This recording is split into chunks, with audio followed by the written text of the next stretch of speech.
Greetings, viewer. You're welcome to another week of your experience with me, your fashion prince. Last week, Engineer Patrick got us covered with his own story titled, Now Practice What You Preach. I hope you enjoyed your week and I hope you're able to also learn some things from Engineer Patrick's story. Without much delay, our guest is waiting, so let's join her at her location. Okay, good day everyone. My name is Cynthia Yoshifat. I am here to share an experience that I had when I come to Cotonou new. I gave birth to a baby girl. 1 week later, my yard mates that gave birth to the same week, sickness called Corolla.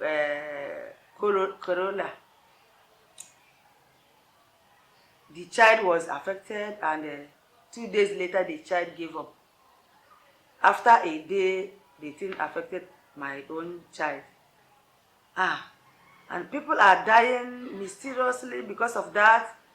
In the same yard, more than 4 people died in 2 weeks, and the thing started affecting that sickness affect my child.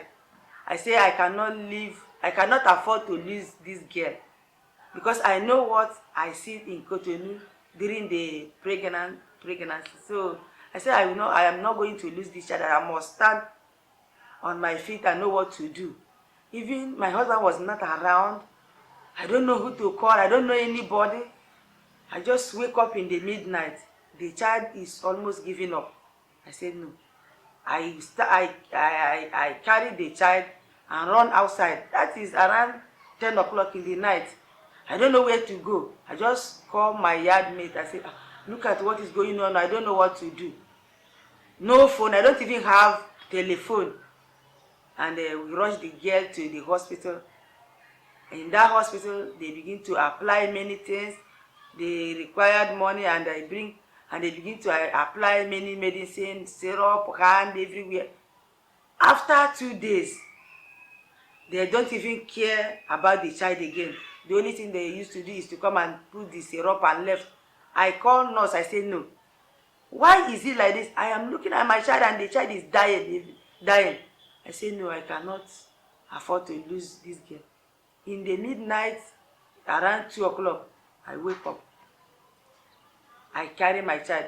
I use my hand and take off all those things, the syrup, the drip, the plug, hand and everywhere. I say no.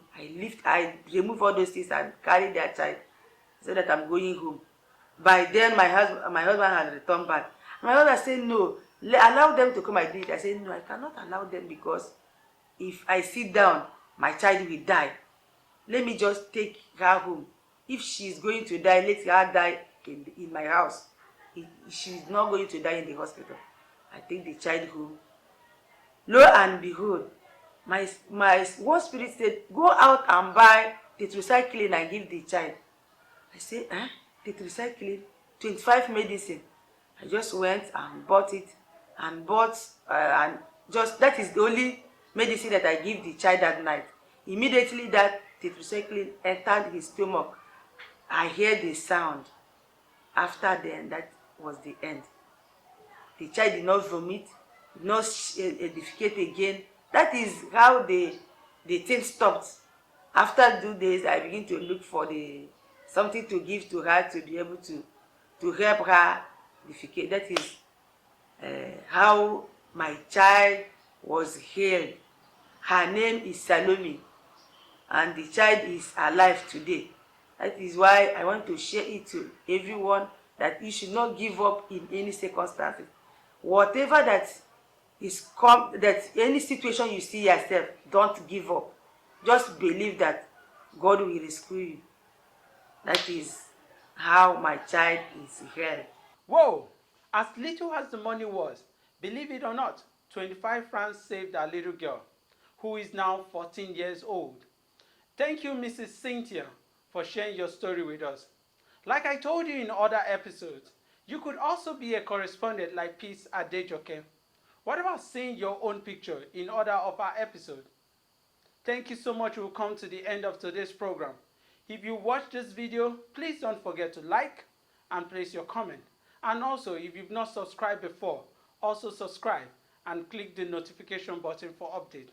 Please stay safe. We love you and see you next week. I'm still your Fashion Prince and you're watching Your Experience on Tombra TV.